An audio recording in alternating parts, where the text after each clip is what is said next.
Ava Collins waited until her boyfriend left for the restroom. Her hands were shaking under the table, but her face stayed calm. The moment he turned the corner, she raised her hand slightly and closed it into a fist beside her plate. 2 seconds. No more. At the next table, Matteo Romano saw it. He didn't move. He didn't blink. Blue eyes steady. Jaw set. He knew the signal. Ava lowered her hand, adjusted the napkin, took a sip of water that she didn't want. Her stomach felt tight. The music and the talking around her sounded far away. She didn't look toward the hallway. She didn't want him to catch her watching the door. Tyler came back smiling like nothing was wrong. He sat down and reached for her hand. She pulled it back a little too fast, then pretended she was fixing her hair. "Relax," he said softly. "We're fine." He changed the subject, asked about work, told a joke, lifted his glass to the couple at the next table. To anyone watching, he was a perfect gentleman. His tone changed only when he leaned in close enough for no one else to hear. "Stop acting weird," he whispered, "or we leave and you'll regret it." Ava kept her eyes on the plate. "I'm fine." At table 12, Matteo signaled the waiter with 2 fingers. It looked casual. It wasn't. A wine bottle appeared at Tyler and Ava's table, compliments of the house. The waiter moved between them again and again with small delays, an extra tray, a check that needed a second signature. Each pass gave Ava a few more seconds to breathe. Matteo's second, Luca, leaned closer. "Boss?" "Not here," Matteo said. "Let him finish and walk her out. At the door we step in." Tyler paid the bill. He stood and pulled out Ava's chair, hand brushing her waist a little too tight for a public place. She didn't react. She picked up her clutch and walked beside him toward the exit. The host smiled, wished them a good night. The street outside was quiet, warm light spilling across the sidewalk from the restaurant windows. Tyler stopped just past the door and turned on her with a smile that didn't reach his eyes. "You made me look stupid in there," he said softly. "I didn't do anything," Ava answered. "You did." He took her wrist, not hard, not gentle. He angled her slightly into the shadow by the window like he was fixing her necklace. He wasn't. His fingers locked on her skin. Matteo stepped out of the doorway and didn't rush. He didn't posture. He simply stood where Tyler had to see him, 1 pace closer than polite, the kind of presence that filled space. The host hesitated behind the glass, unsure. Passers-by kept moving. "Evening," Matteo said. Tyler stared at him, then at the tattoos along Matteo's hand, then at the way Luca and another man had drifted to either side of the sidewalk without looking like guards. "Can I help you?" Tyler asked. "You're holding her," Matteo said. Tyler let go, reflex, not choice, then smiled. "I'm not holding anyone. We're leaving." He took Ava's elbow again, lighter this time. "Let's go." Matteo's eyes didn't leave Tyler's face. "You're done for the night." "Excuse me?" "You heard me." Ava looked at Matteo properly for the first time. She recognized the suit, the clean beard line, the steady eyes. She knew it was him. The man who saw the signal. The man who stood up. "Sir, with all respect," Tyler said, dropping the politeness with each word. "Mind your business." "She asked for help," Matteo said. "That makes it mine." Tyler laughed once, quick and sharp. "Is that right?" "Yes." Luca spoke for the first time, calm and bored, like he was reading a menu. "You're going to step back, apologize, and leave alone. Or you're going to make a scene in front of that camera." He nodded toward a black dome mounted under the awning. "Pick fast." Tyler looked up at the lens. He looked back at the 2 men now standing wide enough to block the path behind him. He smiled again because smiling was his habit when angry. "Fine," he said, releasing Ava's arm. "We'll talk later." "No," Matteo said. "You won't." Tyler aimed a glare at Ava. "Call me when you're done being dramatic." He turned and walked to the curb. A rideshare crept up the block. He got in and slammed the door. The car pulled away. Silence sat between the 3 of them.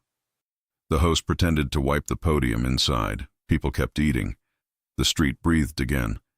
Ava's throat felt tight. She kept her eyes down for a beat, then raised them to Matteo. "You saw me," she said. "Yes. I wasn't sure anyone would. You asked. I don't ignore that." She nodded, swallowing. "Thank you." Matteo looked at her wrist. The skin was red where Tyler's fingers had been. He didn't reach for it. "Do you have a ride?" "I'll call one." "Call it here," he said. "Wait by the door." She hesitated. "I don't want more trouble." "You won't get any," he said. "Not tonight." She stepped back under the awning. Her hands were steadier now. She opened the app, ordered a car. 2 minutes. She exhaled and held her clutch tighter. Luca kept his eyes on the street. "You want me to follow him?" "Yes," Matteo said, quietly. "I want to know where he sleeps, where he works, who he calls." "On it." Ava watched the cars move along the curb. She looked at Matteo again. "You don't even know me," she said. "I don't need to." "Then why help me?" Matteo's answer was simple. "Because you asked the right way, and because people were watching and did nothing." The rideshare arrived. The driver rolled down the window. "Ava?" "Yes," she said. She looked at Matteo one more time. "I won't forget this." "Go home," he said. "Don't look back." Ava got in the car. The driver pulled away into traffic, and the restaurant lights slid over the windshield, then fell away behind them. Luca returned to Matteo's side, phone to his ear, voice low. "He's heading north. I've got 2 tails on him. If he changes cars, we still have him." "Good," Matteo said. "I want everything before morning." They stood there for a moment, the night quiet again. Luca pocketed his phone. "You're getting involved," he said. "She asked for help," Matteo answered. "A lot of people ask." "Not like that." Inside the car, Ava kept her hands on her lap and watched the city pass. A message from Tyler flashed on her screen, then another, then 3 missed calls. She turned the phone face down and closed her eyes. For the first time that night, her breathing slowed. The driver glanced in the mirror. "You okay?" "I will be," she said. At the next red light, a motorcycle turned behind them and then slipped away into a side street. A black sedan stayed 2 cars back and never pushed. Ava didn't notice it. She didn't know it was there for her, not against her. Matteo walked back inside only long enough to settle his bill and speak to the manager. He didn't mention names. He didn't order anything. He left a number and a clear request. If that man ever stepped into the restaurant again with her, the manager should call before seating them. Outside, Luca checked a message. "Boss?" He stopped 3 blocks up, got out, and circled back on foot. "He's watching the corner near her building." Matteo's face didn't change. "Keep eyes on him. No contact unless he moves toward her. If he does, you stop him." "Clean or loud?" "Clean." Ava's ride slowed in front of her building. She watched the entrance, scanning the sidewalk without knowing what to look for. Nothing seemed wrong. She paid, said goodnight, and went inside with quick steps. The doorman nodded. The elevator doors closed. Across the street, Tyler stood in a doorway with his hands in his pockets, hood up, face turned away from the traffic. He didn't follow her in. He stood still and waited. Half a block down, Luca leaned on a corner, lighting a cigarette he didn't smoke. 2 more of Matteo's men sat in the sedan with the engine off. The street looked normal. It wasn't. Matteo checked his watch, then looked back toward the river. He didn't like loose ends at night. He didn't like the thought of her phone lighting up with threats and apologies. He pulled out his own phone. "Hayes," he said when the line picked up. "Romano, to what do I owe the pleasure? You'll have footage in your inbox in 10 minutes. Street camera outside Vittoria. Man grabbing a woman's wrist. You'll know which one when you see it." "And why are you helping me help you?" the detective asked. "Because she asked for help," Matteo said, and ended the call. In her apartment, Ava locked the door and slid down to the floor for a long minute before standing again. She filled a glass with water and left it untouched. She put her phone on the counter and watched the screen light up with another message. She powered it off. Through the window, the city lights blinked. She pulled the curtain closed and leaned her forehead against the cool frame. She wasn't safe yet. She knew that. But for the first time in a long time, she felt like someone had seen her and done something. On the street, Tyler finally moved. He checked his phone, swore, and stepped off the curb. Luca straightened from the wall. The sedan's headlights flicked on without glare. A quiet engine started. Matteo slid into the back seat of his car and gave a single instruction. Don't let him near her door. The driver pulled away from the restaurant. The city opened in front of them like a grid of choices. Matteo leaned his head back, eyes closed for a second, then open again, sharp and clear. Tonight was simple. She asked. He answered. Tomorrow would not be simple. The morning after, Ava Collins woke up to the sound of her phone buzzing across the counter. She didn't touch it. She stared at the black screen and felt that familiar weight in her chest, then forced herself to breathe. The apartment was quiet. Sunlight cut across the floor. For a few seconds, nothing moved. She turned the phone back on. Messages stacked one after another from Tyler. Apologies, demands, questions, the usual swing from sweet to cruel. She didn't answer. She blocked his number, then unblocked it, then blocked it again. Her hands shook. She set the phone down and walked to the sink. When she came back, there was a new message from an unknown number. No text, just a short video clip. A street camera angle, the sidewalk outside Vittoria. Tyler's hand closing around her wrist. The way she flinched, the second he looked up and saw Matteo Romano standing there. The clip ended. Another message followed. Unknown. If he harasses you, report it. Keep this video as proof. No name, no request, no pressure. She knew who sent it anyway. Ava watched the clip again, then saved it in 3 different folders and emailed it to herself. She held the phone for a long beat, then typed back, Ava, thank you. No reply came. She didn't need one. She showered. She dressed in jeans and a soft sweater and tied her hair up. She told herself she had work to do and bills to pay and a life to protect. She put on her shoes and opened the door. The doorman looked up. Morning, Ms. Collins, he said. Your visitor is waiting. Her stomach dipped. Visitor? He nodded toward a small arrangement on the credenza. White tulips in a clear glass vase. A simple card leaned against it. Ava stepped closer. On the card, 5 words in neat handwriting. Sleep. Eat. Call if needed. MR. No phone number. She almost laughed. Then she turned the card over. There it was, written small on the back.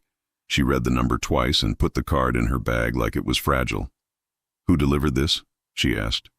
A courier, ma'am, the doorman said. Left 10 minutes ago. Outside, the air was crisp and clean. She walked to the corner cafe and sat by the window with a coffee she barely tasted. Her thoughts kept pulling back to last night. The fist, the stare, the calm way that man had stepped between her and chaos and made everything stop. She'd been seen, and not as a problem, as a person. Her phone buzzed again. Mia Parker. Mia, are you okay? Ava, I'm fine. I'll tell you later. Mia, I swear, if he... Ava, later, promise. She slipped her phone into her pocket and tried to work. She edited photos from a family session she'd done last weekend. Kids laughing, parents tired and happy. She liked that kind of work. It made sense. It didn't hurt anyone. 2 hours passed. She started to feel like herself again. When she stood to leave, she saw him. Across the street, leaning against a low wall, a man in a black hoodie looked down at his phone, then up at her building. He wasn't watching the cafe. He was watching the entrance Ava used.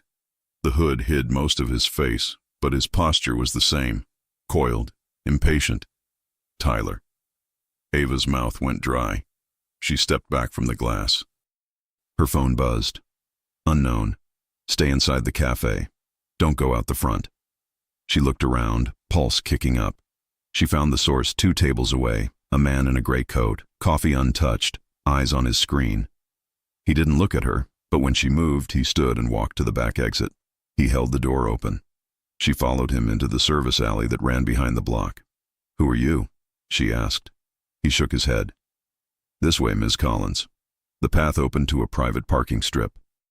A black sedan idled at the far end. The back door opened. Matteo sat inside, jacket off, shirt sleeves rolled, the same controlled calm from last night, except his eyes were sharper, like he'd barely slept. Ava stopped a few feet short of the car. "You sent the flowers?" she said. "I did." "And the video?" "Yes." She didn't move closer. He didn't step out. The distance stayed there on purpose. "He's across the street," she said. "I know," Matteo answered. "He'll leave soon." "How do you know?" "Because in 3 minutes a patrol car will turn the corner," he said. "He's never comfortable with witnesses." Ava swallowed. "You called the police?" "I sent Detective Hayes the video," Matteo said. "He likes evidence. He likes public places. He doesn't like your boyfriend's face." She almost smiled at that, then didn't. "You don't need to get involved," she said. "I already am," he said. "You asked for help." Ava shifted her weight, feeling heat rise in her throat. "I thanked you," she said. "I meant it. I know." Silence held between them. It wasn't awkward.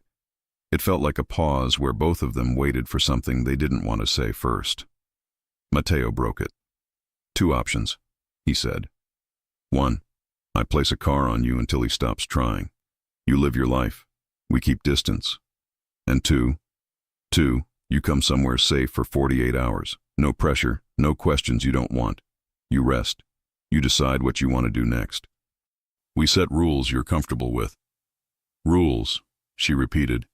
"Your door, your schedule, your phone. Nobody touches you.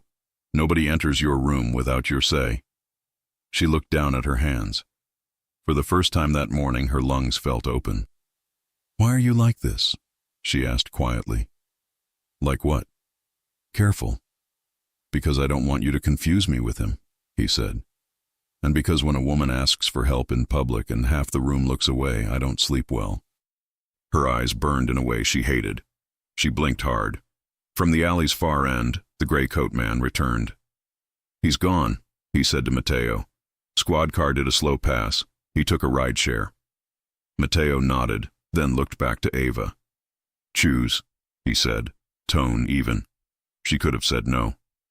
She considered it, out of pride, fear, habit. But the truth was simple. She hadn't slept well in weeks. She couldn't keep living in this jump, and she trusted him more than she trusted the people who pretended not to see her last night. 48 hours, she said. "Okay. I have to grab a bag. I'll have someone bring it. You don't go back alone." She hesitated again. "You'll send a stranger to my apartment?" "No," he said. "I'll go. You'll be in the car with Elena." He nodded to the gray coat man's partner, a woman who'd appeared without a sound. Short hair, steady posture, warm but guarded eyes. "She stays with you. You tell her what to pack. She doesn't open anything without you saying yes." The woman stepped closer. "I'm Elena," she said. "We'll FaceTime while he's upstairs so you can watch." Ava exhaled. "Okay." They moved as a simple chain. Ava slid into the back seat with Elena. Matteo closed the door gently as if she were glass. The sedan pulled out without a sound. It took less than 10 minutes to reach Ava's building. Elena stayed with her in the lobby while Matteo went upstairs alone. He moved with quiet confidence, hatless, hands steady by his sides. Ava watched him on Elena's phone as he knocked, waited, then used a key the doorman handed over. He didn't touch anything he didn't need to. He put a small overnight bag on the bed and turned the camera toward the closet. "Tell me," he said. "The gray sweater," Ava said, voice small to her own ears. "Jeans, black flats, the blue shirt in the third hanger, and the old photo album on the top shelf, the white one." He found each item and held it up without comment. When he reached the album, he paused. "This?" "Yes." He packed everything neatly, zipped the bag, then stood very still. On the screen behind him, a shadow crossed her hallway. Ava sat up. "Matteo." He didn't turn his head. "Elena, send the car around the back." Elena was already moving. "On it." Ava's heart slammed. "Someone's in there," she whispered. "I know," Matteo said. He set the bag down without sound, then stepped to the side of the hall where the wall was deepest. The camera view cut to black for a second as he covered the lens. A muffled voice echoed, a male voice, familiar and mean. "You think you can run from me, Ava?" "Tyler." Ava's hands went cold. Elena's palm pressed lightly to her shoulder. Steady pressure, no words. The next sounds were simple. A sharp intake of breath, a collision with the wall, a thud, then silence. Mateo's voice came through even. "You're done," he told someone on the floor. A second later, he uncovered the camera. Tyler lay face down with his hands pinned behind his back by a zip tie. Mateo didn't look winded. He didn't look pleased either. He lifted the bag. "I'm coming down," he said. In the lobby, Ava stood on shaky legs. The elevator dinged. When the doors opened, Mateo stepped out first, scanning, then met her eyes. He handed Elena the bag, then looked back to Ava. "You're okay," he said. She nodded, breath thin. "You?" He gave a small nod. "He won't bother you today." "What happens now?" "Detective Hayes picks him up on an old warrant," Mateo said. "We keep you moving for a day or two. Then you decide if you want a restraining order, a new lock, a new routine, or a new city." "I don't want a new city," she said. "I like my life. I just want it back." He held her gaze. "Then we take it back." They drove to a condo on the river with secure parking and a private elevator. The space wasn't flashy. It was clean and quiet, with big windows and a kitchen that looked used. Elena showed Ava the guest room. Fresh sheets, a lock on the inside, a small note on the nightstand. "This room is yours. If you need anything, ask Elena." Mr. Ava ran a hand over the smooth duvet. "I don't know how to do this," she said. "Do what?" Elena asked. "Be looked after." Elena's smile was small and kind. "Start with a shower and a meal," she said.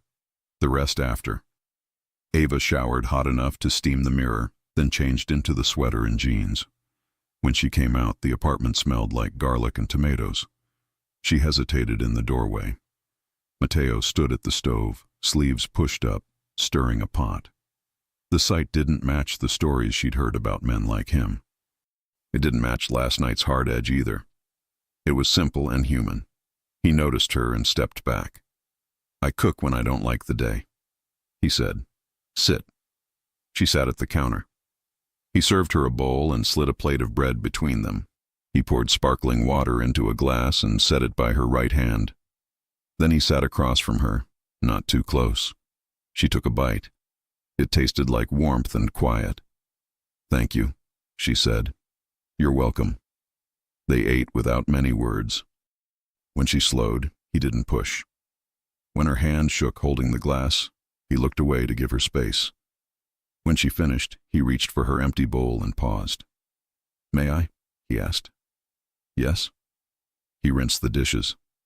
She watched his hands move, steady, practical. The scars across his knuckles said more than any rumor. "How long?" he asked without turning. "With Tyler?" "Yes." "A year," she said. "The first months were good.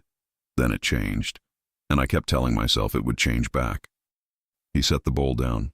"It doesn't," he said. "I know," she answered, voice low. He faced her again. "This is important," he said. "You don't owe me a story. You don't owe me anything. If you want me to stop asking questions, say so, and I will." She held his eyes. "I don't mind the questions," she said. "I mind not being believed." Something tense in his shoulders eased. "I believe you," he said. It was plain, solid, and so will Hayes. "He's stubborn and loud, but he's good at the part that matters." Her mouth lifted a fraction. "You two sound like old enemies." "We are," he said, "with exceptions." The intercom buzzed. Elena answered, listened, then looked over. "It's Hayes," she said. "He has officers with him." Ava tensed. Mateo's voice stayed level. "Bring him up." Detective Jordan Hayes walked in wearing a suit that needed a press and a face that didn't care. He took in the room, then looked at Ava first. "Ms. Collins," he said, calm but not soft. You're safe? Yes, she said. He nodded once, then turned to Matteo. You really know how to brighten my mornings. You got the video, Matteo said. I did. Hayes shifted, eyes back to Ava. We picked up your boyfriend downstairs. Old assault complaint plus last night's footage buys us time. He'll get out, but not today. Ava's lungs opened a little. Thank you, she said. Don't thank me yet, Hayes said. This kind of guy doesn't quit. We build a wall he can't climb. He held out a simple card. New phone, new number, new locks. I'll have a victim advocate call you. You choose what you want. Nobody decides for you. Ava took the card. Okay. Hayes glanced at Matteo again. And you, he said. Don't make me regret this truce. Do your job, Matteo said. I'll do mine. Hayes snorted. Your job is illegal. Not today, Matteo said. Elena's phone buzzed on the counter. She picked it up, read, and her face shifted. Boss, she said, voice low, we have a problem. Matteo's eyes cut to her. What is it? Rocco Bellini sent men to the garage where we left Tyler's car. They're towing it under a shell company, and there's another message. She handed Matteo the screen. A photo of Ava leaving the cafe that morning. A red circle drawn around her wrist. Text under it. She looks good afraid. RB, Ava felt the room tilt a fraction. Matteo didn't raise his voice. He didn't change his posture. He set the phone down with care. Hayes cursed. Bellini, he said. Of course. Ava looked between them. Who is he? The wrong kind of attention, Hayes said, and the reason I hate charity galas. Matteo turned to Ava. The 48 hours just changed, he said. We're going to make a plan tonight. You don't go anywhere alone, not the hallway, not the elevator. She nodded, feeling her pulse in her throat. Okay. He took a breath. You're safe here, he said. Not because I say so. Because we'll make it true. For the first time that day, she let herself meet his eyes and hold them. I believe you, she said. The moment lasted one beat too long to be neutral. Hayes noticed and didn't comment. Elena didn't look up. The intercom buzzed again, 3 short pulses. Elena's head snapped toward it.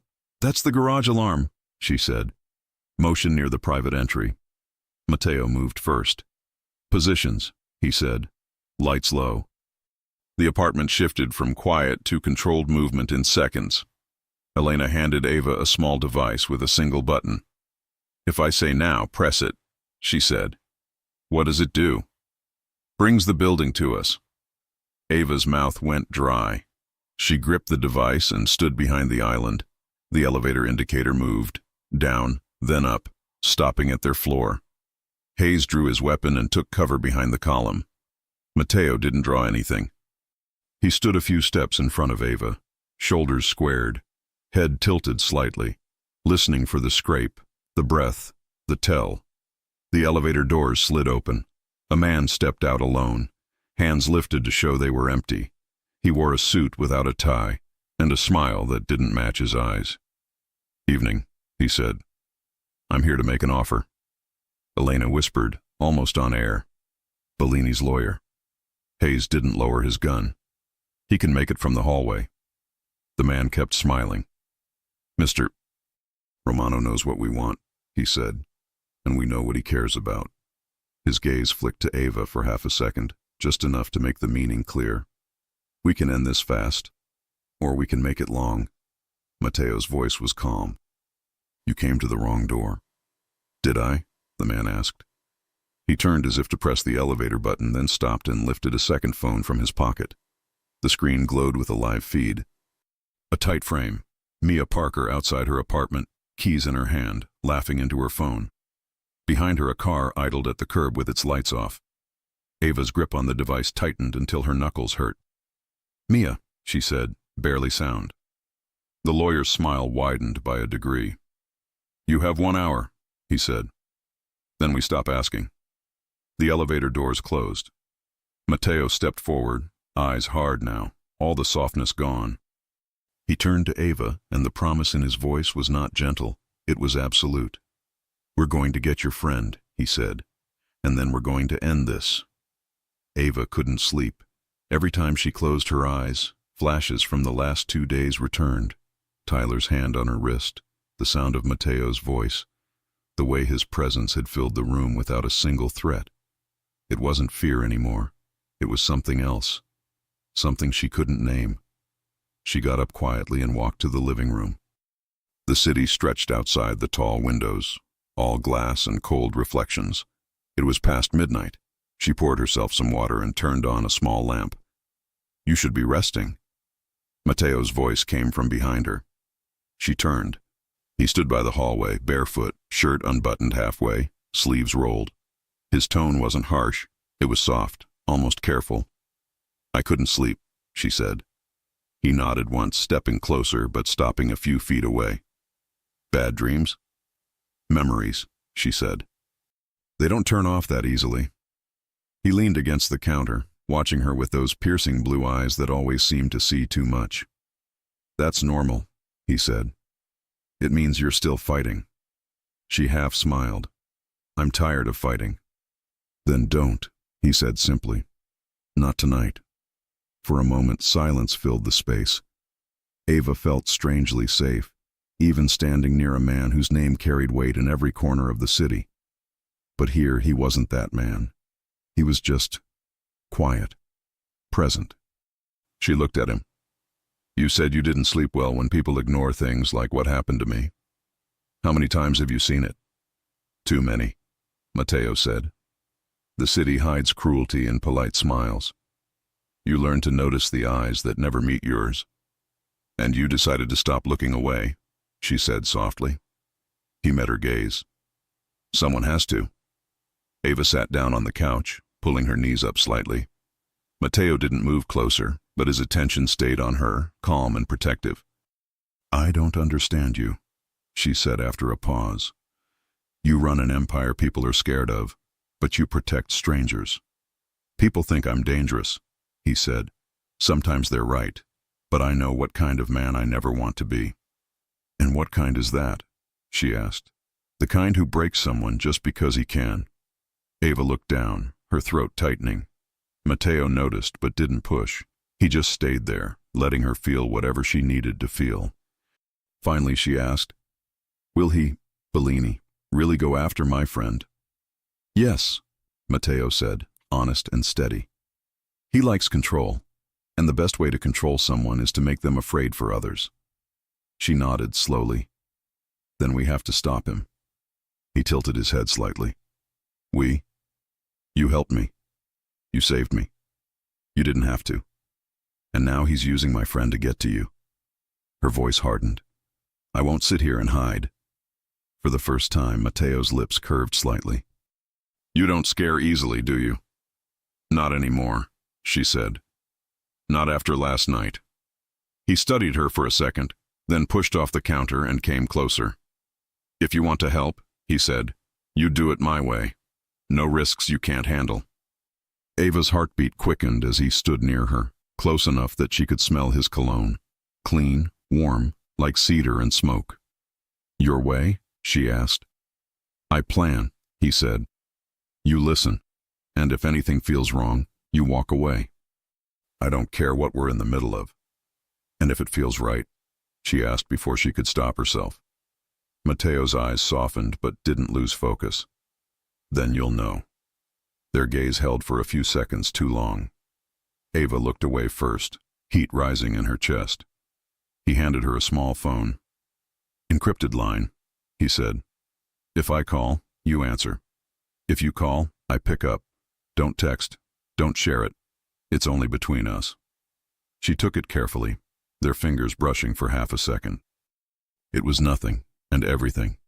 That brief contact sent a spark she wasn't ready to name. "Thank you," she said quietly.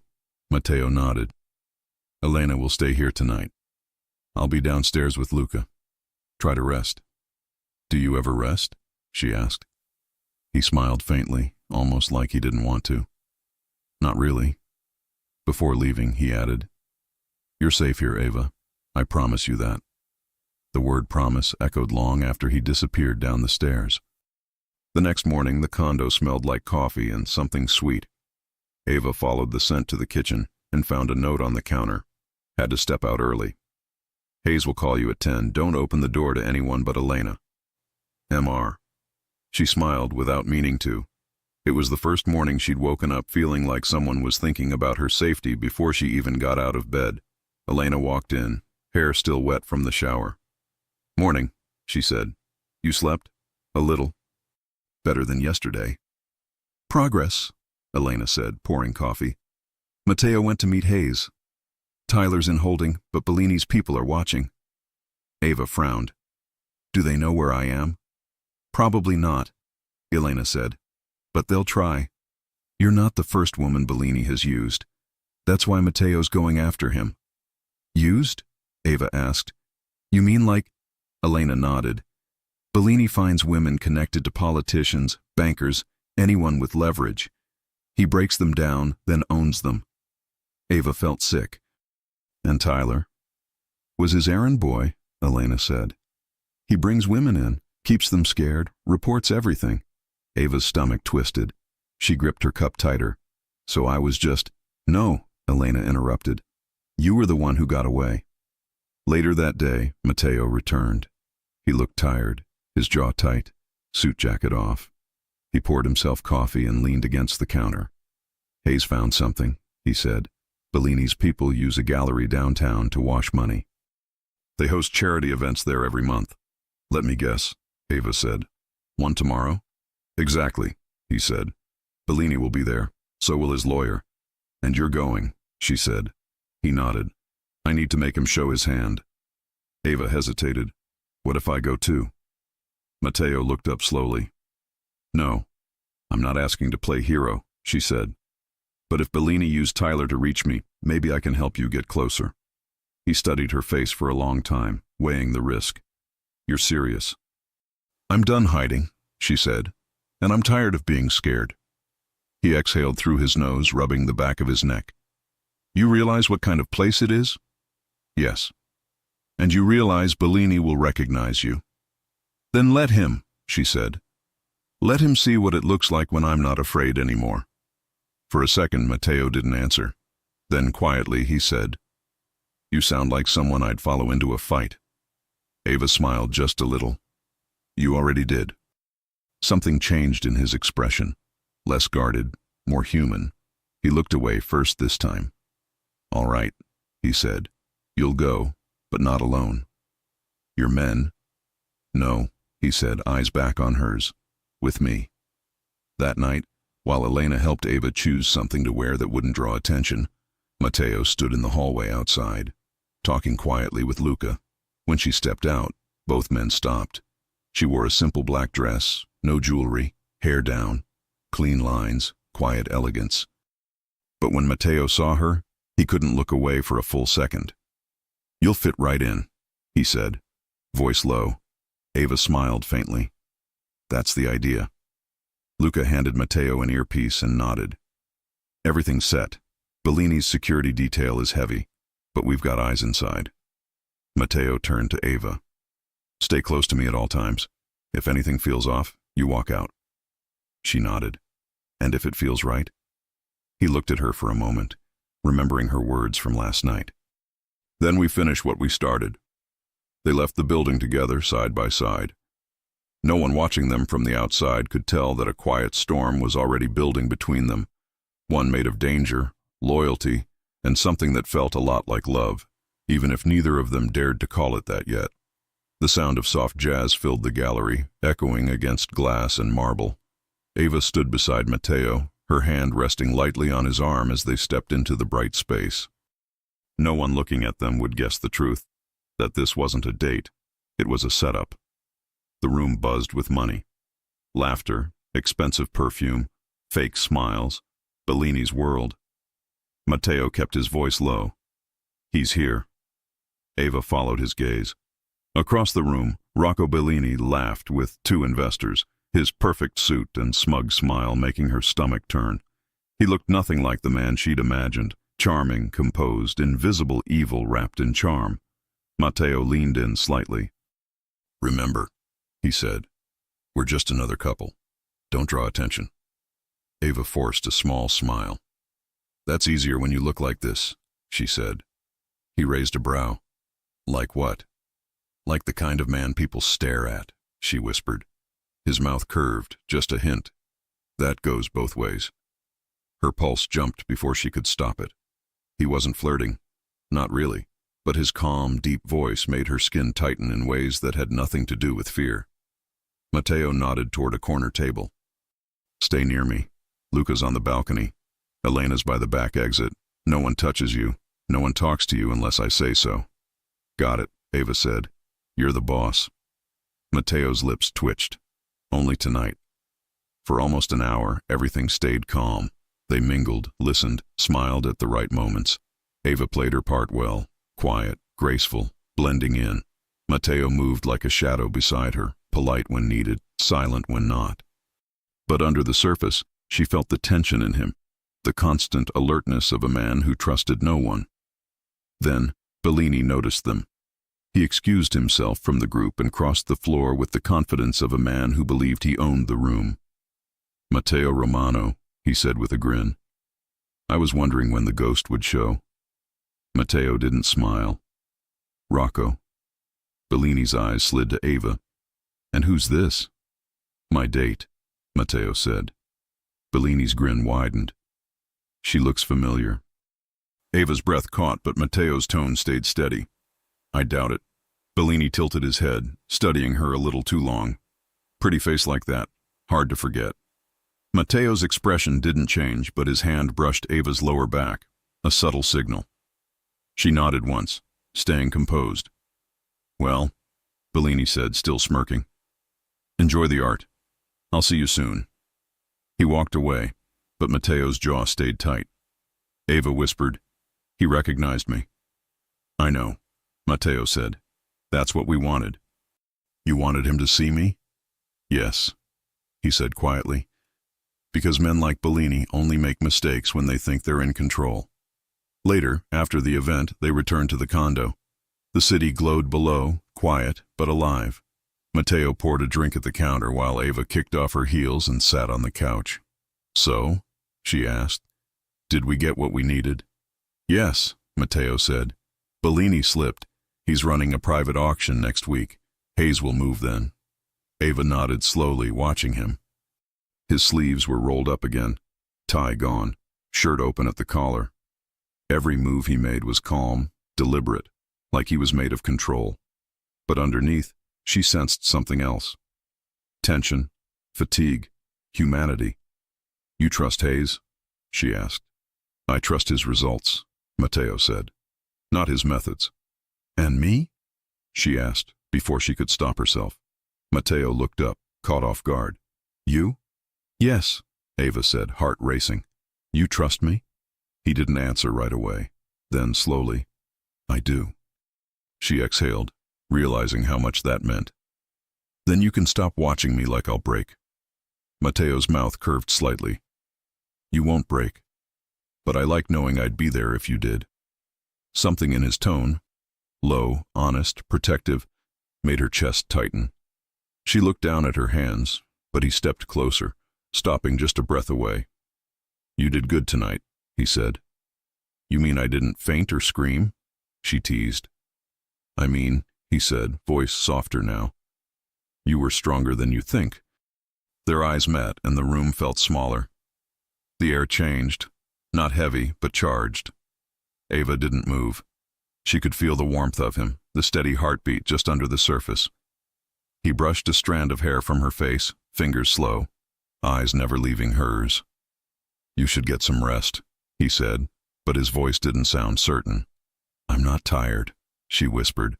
Matteo hesitated for a moment, then stepped back, breaking the spell. Then eat something, he said, turning away. Elena left food for you. Ava smiled softly. You're terrible at pretending you don't care. He stopped, half-turned, that same calm expression still in place, but his eyes gave him away. And you're terrible at pretending you don't know that, he said quietly. Their gazes locked again. No more words, just the weight of what they both understood but weren't ready to say. The next morning, Ava woke up early. The sun filtered through the windows, golden and soft. She found Matteo on the balcony, coffee in hand, looking out at the skyline. "You don't sleep much, do you?" she asked. He glanced over his shoulder. "I sleep enough. You work too hard." He smiled faintly. "And you worry too much." She leaned against the railing beside him. "You saved my life. I think I earned the right to worry a little." He looked at her then, really looked, the way he did when he wanted to understand what she wasn't saying. "And what are you worrying about now?" "That this peace won't last," she said honestly. He nodded slowly. "It won't. But it doesn't mean we stop trying." Ava looked up at him, the morning light catching his blue eyes. "You always talk like that. Calm, certain, like you've already decided how things will end." "I don't decide how they end," he said. "I just make sure no one else decides for me." "And for me?" she asked softly. He turned toward her, eyes steady. "For you, I make sure you get to choose." For a moment, she couldn't breathe. He meant it, every word, not as a protector or savior, but as a man who respected her strength. She smiled faintly. "You really are dangerous." Matteo smiled back. "Not to you." That evening, while Matteo met with Hayes to finalize the plan for the auction, Ava helped Elena organize files and notes in the living room. She found a small box hidden behind some papers. Inside it, old photographs of Matteo with his family. One of them showed a little boy on a fishing dock, laughing beside a man with the same eyes. Elena noticed her looking. "That was his father," she said. "He was a cop. Died when Matteo was 16. Ava glanced at the picture again. "That explains a lot." "About what?" "Why he can't walk away from people like me," Ava said quietly. Elena smiled. "He doesn't walk away from anyone who deserves better." Later that night, Matteo returned. Ava left the photo on the table. He noticed it as soon as he came in. "You found that?" he said. "I wasn't snooping," she said quickly. "It just fell out." He nodded. "My father. He taught me that strength means protecting people who can't fight back. I didn't always listen, but lately..." His eyes met hers. "You remind me why it mattered." Ava stepped closer, her voice soft. "And what about you? Who protects you?" He smiled faintly, almost sad. "No one ever needed to." "Maybe it's time someone did," she said. For a moment he didn't answer. Then, slowly, he reached for her hand. Their fingers brushed. No rush, no hesitation. Just contact. Real. Honest. Neither of them spoke. They didn't need to. In that moment, the line between protection and affection blurred completely. The city outside kept moving, unaware that in one quiet apartment, a woman who'd once been terrified finally felt safe. And the man who'd built his life around control was losing it piece by piece, one heartbeat at a time. The night of the auction arrived with the kind of quiet that felt wrong. Matteo stood by the window, buttoning his black suit jacket, eyes on the city lights. Ava watched him from the doorway. Every movement he made looked precise, deliberate. He'd been like that all week, calm on the surface, coiled underneath. "You're thinking too much," she said softly. He looked over his shoulder. "I usually am." She crossed her arms. "You haven't said what you're planning." "I will," he said, "when we're there." "That's not fair." He faced her fully. "Neither is Bellini." Ava held his gaze. "You still don't trust me?" Matteo's eyes softened. "I trust you more than anyone. That's why I need you to listen." She stepped closer. "Then tell me the truth." He exhaled slowly, as if weighing the risk. "Tonight Bellini wants me to walk into a deal. He'll bring people, money, and his own kind of insurance." "Me," she said quietly. Matteo didn't deny it. "He's counting on you being there, so we'll let him think he's right." "Using me as bait," Ava said. "No," he said, voice low, "standing beside me as an equal." Something in his tone changed the air between them. She looked at him, really looked. The sharp jawline, the scars on his knuckles. the steady blue eyes that had never looked away when she needed someone the most. "Matteo," she started, but he stepped closer, his voice quiet. "I won't let him touch you," he said. "Not now. Not ever." Her chest tightened. "You can't promise that." "Yes, I can," he said, "because I don't lose what I protect." Their eyes locked, and the silence that followed said more than anything else could. Ava's pulse raced, but she didn't step back. He was so close she could feel his breath against her skin. She whispered, "What if I don't want you to protect me anymore?" He frowned slightly. "What do you mean?" "I mean..." She hesitated, her voice trembling just enough. "I want to protect you, too." Matteo's jaw tightened, something flickering behind his eyes. He reached out, tracing his thumb along her cheek, slow and careful. "You shouldn't say things like that," he said quietly. "Why not?" "Because I'll start believing you." Her breath caught. Maybe that's the point. They stayed like that, close, unguarded, hearts beating in sync, until Elena's voice broke the spell. "We're ready," she said from the hall. Bellini's men just arrived. Matteo stepped back, his tone switching instantly. "Let's go." The auction was held in a luxury penthouse downtown. Walls of glass, black marble floors, a chandelier like falling stars. Wealth and corruption under one roof. Matteo and Ava entered like royalty. Eyes turned.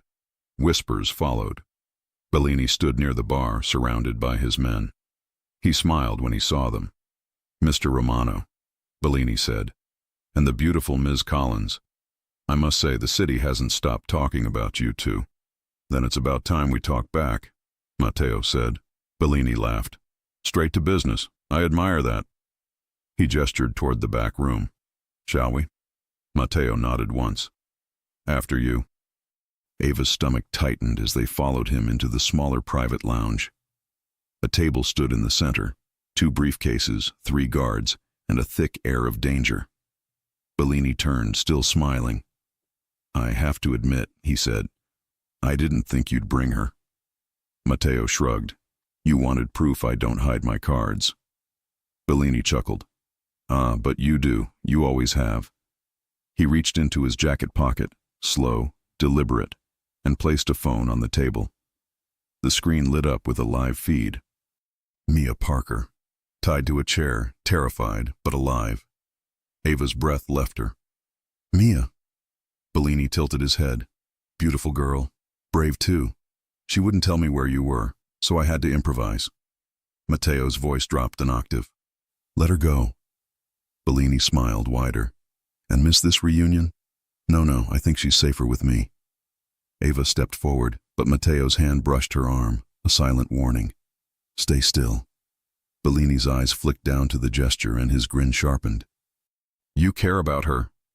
"I care about people who deserve better," Matteo said. "Spoken like a man in love," Bellini said, eyes glinting. "How tragic." Ava's heart pounded. "You don't know anything about love."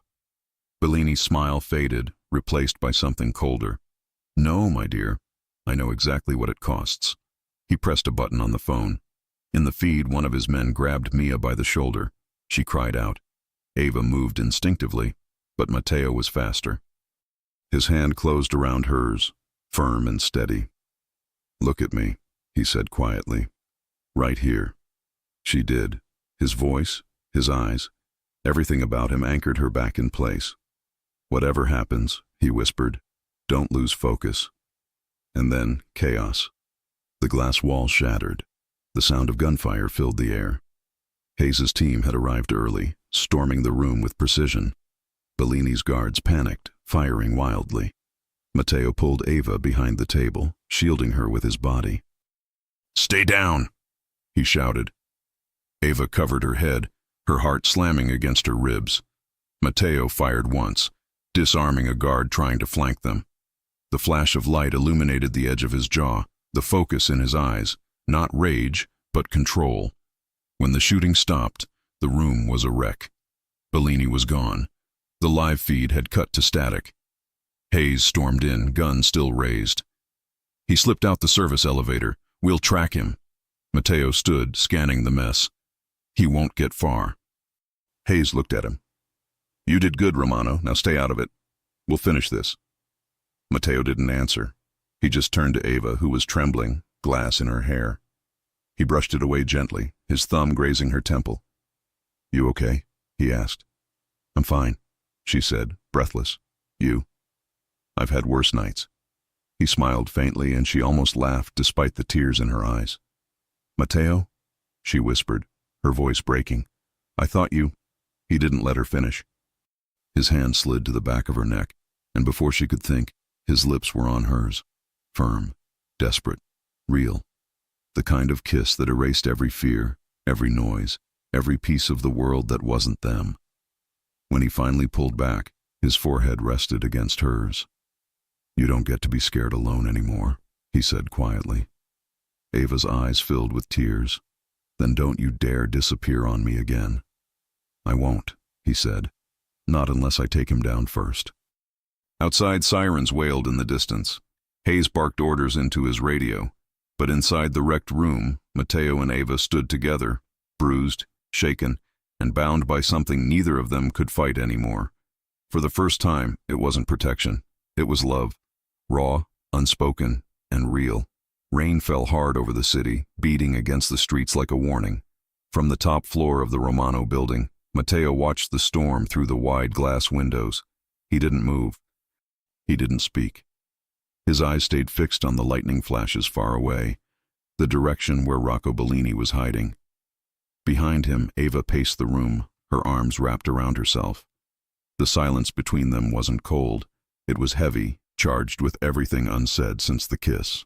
She wanted to talk. He didn't know how. Finally, she broke the silence. Hayes says they can't locate Mia's signal. Mateo turned. He's not looking in the right place. She frowned. You know where she is? I know Bellini, he said, voice low. He doesn't change patterns. He hides his leverage where no one looks, inside his own business. Ava's pulse quickened. The gallery? No, he said. The docks. He owns a storage warehouse near the river. That's where he took the others before. She stepped closer. Then let's go. Mateo's jaw tightened. Ava. No, she said firmly. Don't tell me to stay behind. Not this time. She's my friend. He stared at her, the muscle in his jaw flexing, then slowly nodded. All right, he said. But you stay close to me. No heroics. A small, nervous smile touched her lips. You mean like you? He almost smiled back. Exactly. An hour later, the black sedan rolled to a stop a few blocks from the river. The rain hadn't slowed. It fell in sheets, reflecting off the streetlights and water pooling along the dockside roads. Mateo stepped out first, scanning the shadows. Ava followed, pulling her hood over her hair. Luca and Elena waited near the fence, dressed in black, faces set. 2 guards by the north gate, Luca said. 3 more on rotation inside. We jammed their cameras. Mateo nodded. We go quiet. Ava caught his arm. And if it doesn't stay quiet? He looked at her, eyes steady. Then it gets loud. The warehouse loomed over them, metal and silence, broken only by the rain. They slipped inside through a side door. The air smelled of oil and dust. Boxes stacked to the ceiling, a faint hum of machinery, and beneath it, a sound that made Ava's stomach twist, a muffled sob. Mateo raised a hand for silence, then led the way, moving like he'd done this 100 times. They found Mia tied to a chair in the center of the room, surrounded by 2 guards. Ava gasped, and one of the men turned, but Mateo was already moving. 2 shots, clean and fast. The guards dropped. He ran to Mia, cutting the ropes with a knife from his belt. Mia looked up, dazed, tears mixing with the rain dripping from the ceiling. Ava, she whispered. Ava fell to her knees, hugging her tightly. It's over. You're safe. But Mateo's face didn't relax. His instincts screamed otherwise. Get her out, he told Luca. Now. Luca nodded and lifted Mia carefully, leading her toward the back exit. Ava stood, turning toward Mateo. You're coming? Before he could answer, a familiar voice echoed from the shadows. Leaving so soon? Bellini stepped out from behind a stack of crates, a pistol in his hand, and that same cold smile on his face. "I have to admit," he said, "you're harder to kill than I expected, Romano." Matteo didn't flinch. "You talk too much." Bellini's eyes flicked toward Ava. "And you've caused me a great deal of trouble." Ava met his gaze. "You did that yourself." He laughed softly. "You think this changes anything? There'll always be another man like me." Matteo took a step forward. "Maybe, but not tonight." Bellini fired first. Matteo dove behind a metal beam, returning fire. The echo filled the warehouse. Sparks flew as bullets hit steel. Ava dropped to the ground, covering her head. Bellini shouted, "You can't protect her forever." Matteo's reply came low and lethal. "Watch me." He moved fast, closing the distance. When Bellini's gun clicked empty, Matteo was already there, grabbing his arm, slamming him against the crate wall. The gun hit the ground. They fought hard, heavy hits, short breaths, anger years deep. Bellini reached for a knife, slicing Matteo's shoulder. He grunted, grabbed Bellini's wrist, twisted, and disarmed him. "You think you're the hero," Bellini hissed. Matteo drove him back another step. "No," he said, "I'm the consequence." The final blow sent Bellini to the floor. The knife skidded away. He didn't move again. Ava rushed forward, eyes wide, hands trembling. "You're bleeding." Matteo looked down at the cut on his shoulder. Deep, but not fatal. "I've had worse." She pressed her hands against it anyway. "Don't say that." He looked at her, her face pale but fierce, eyes filled with tears she wouldn't let fall. "You shouldn't be here," he said quietly. "I told you," she whispered, voice shaking. "You don't get to protect me alone." He smiled faintly through the pain. "You're impossible." "Good," she said. "You need someone impossible." Her hands were still on him, her breath still uneven, but her eyes never left his. "You saved me twice," she said. "Now let me save you." He frowned softly. "You already did." Police sirens began to wail in the distance. Hayes's voice crackled through the comms. "We've got units moving in. Get out of there." Luca's voice followed. "Mia's safe. We're clear." Matteo looked toward the door. "Let's finish this." Ava helped him up, his arm around her shoulder. They walked out into the rain, the storm washing away the smoke and the past all at once. By the time Hayes's team arrived, Matteo was already bleeding through his shirt, but he refused medical help until Ava and Mia were safe in the ambulance. Hayes approached him. "You always leave a mess," he said, "but at least this time it's a good one." Matteo gave a tired grin. "Glad to hear you admit it." Hayes sighed. "Go home, Romano, before I remember you're still technically a criminal." Matteo's eyes flicked to Ava, sitting inside the ambulance, holding Mia's hand. "Maybe I'll think about it." Hours later, at dawn, the rain stopped. The city was quiet again, washed clean. Ava sat on Matteo's balcony, wrapped in his jacket, watching the first light spread across the skyline. He stepped out beside her, his arm bandaged. "You should be sleeping," he said. "I could say the same to you," she answered softly. He sat down next to her, and for a moment neither spoke.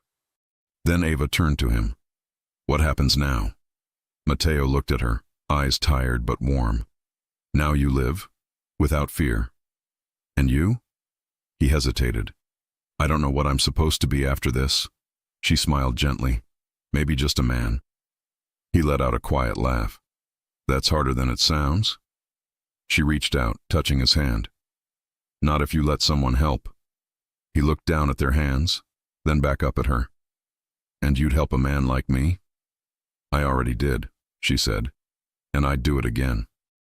Their eyes met, and for once there was no tension, just peace.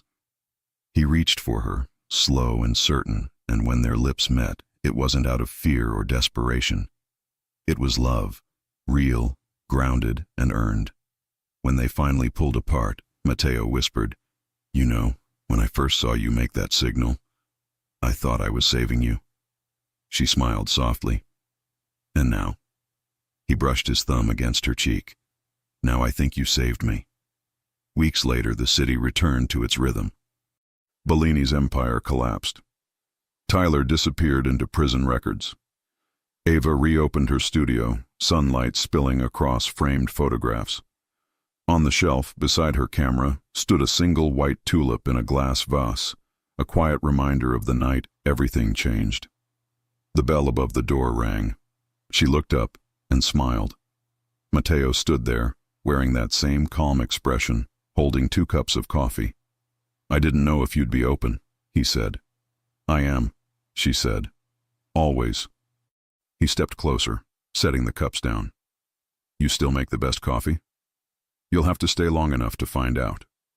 His smile deepened, the kind of smile that reached his eyes, the kind that belonged only to her now. They didn't need to say more. The past was behind them. The city outside moved on. And in that small studio, 2 people who had both been broken learned how to breathe again, together. If you enjoy stories like this, take a moment to subscribe to the channel. That's how I'll know you truly liked it. Even if you're watching on your TV, grab a second to join this family of fans who love emotional and heartfelt stories. Your support means everything, and it helps us bring you even more tales like this one.